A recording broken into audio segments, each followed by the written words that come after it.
तो आज हम लोग सीखने चल रहे हैं कि उत्तल दर्पण और अवतल दर्पण कैसे बनता है। ठीक है, उत्तल दर्पण और अवतल दर्पण कैसे बनता है यही हम लोग को आज सीखना है। ठीक है, तो देखिए एक फिगर बनाते हैं। गोलीय दर्पण को कैसे रचित करते हैं तो हमारा उत्तल दर्पण और अवतल दर्पण तैयार होता है।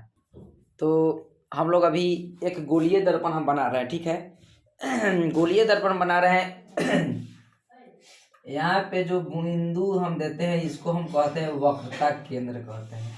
ठीक, यह हमारा वक्रता केंद्र कहलाता है। जैसे नाम इसको आप दे सकते हैं कुछ भी, डेट सी ले सकते हैं, सी लेते हैं।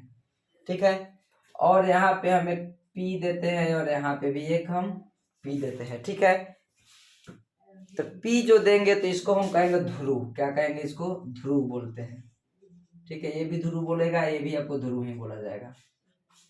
ठीक है, यह वक्रता केंद्र है। यहाँ से पीसी जो होगा यानी सीपी जिसको कहिएगा, इसको कहा जाता है वक्रता त्रिज्या। वक्रता त्रिज्या। ठीक है, तो यह गोलीय दर्पण है। तो इस गोलीय दर्पण का, अगर गोलीय दर्पण की बाहरी भाग को आप रजित करते हैं, तो गोलीय दर्पण की बाहरी भाग को आप रजित करते हैं तो यह आपको क्या तैयार होता है, यानी इसको कलय भी बोलते हैं, कलय भी बोला जाता है।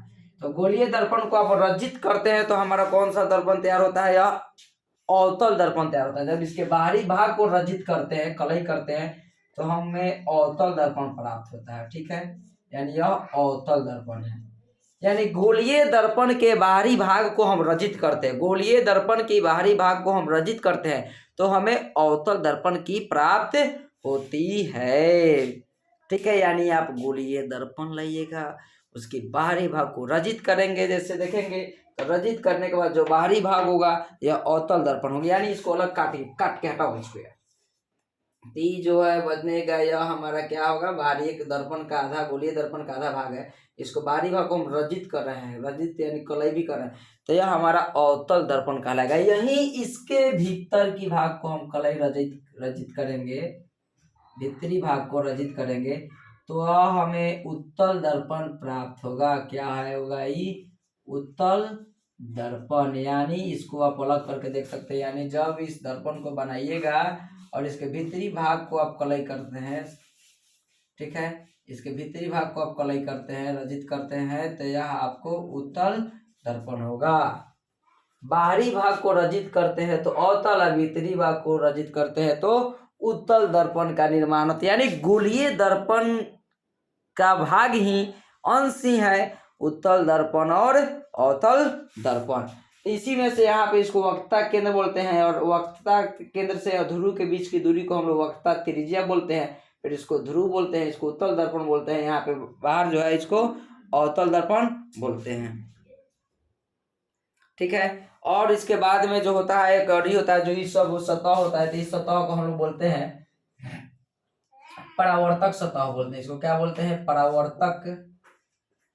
परावर्तक सतह बोलते हैं। ठीक है, और यहाँ जो पीसी का जो दूरी है, पीसी का सीपी से पीसी से दूरी, इसको बोलते हैं हम लोग प्रधान अक्ष बोलते हैं, इसको प्रधान अक्ष बोला जाता है। ठीक है, तब समझ गए कि एक गोलीय दर्पण के बाहरी सतह को आप रजित करते हैं तो अवतल दर्पण बनता है, और गोलीय दर्पण के भीतरी सतह को, जैसे गोलीय दर्पण भीतरी सतह को रजित करते हैं तो उत्तल दर्पण बनता है। और गोलीय दर्पण का मुख्य जो होता है इसको वक्रता केंद्र कहते हैं। वक्रता केंद्र से यहाँ के ध्रुव, यानी जो यहाँ पे क्रॉस करते हैं, इसको ध्रुव बोला जाता है। तो वक्रता केंद्र और ध्रुव के बीच की दूरी को हम लोग वक्रता त्रिज्या लेते हैं, जिसको आर कहा जाता है।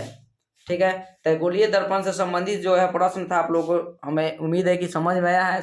समझ में आया हो तो जरूर कमेंट करके बताइए।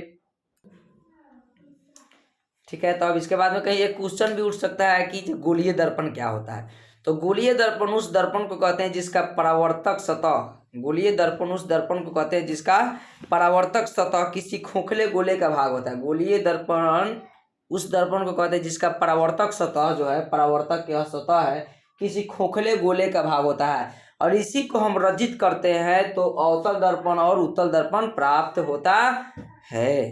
ठीक, डिफिनेशन भी हो जाएगा गोलीय दर्पण क्या है। तो गोलीय दर्पण उस दर्पण को कहते हैं जिसका परावर्तक सतह किसी खोखले गोले का भाग होता है। फिगर को आप लोग देख सकते हैं एकदम स्पष्ट।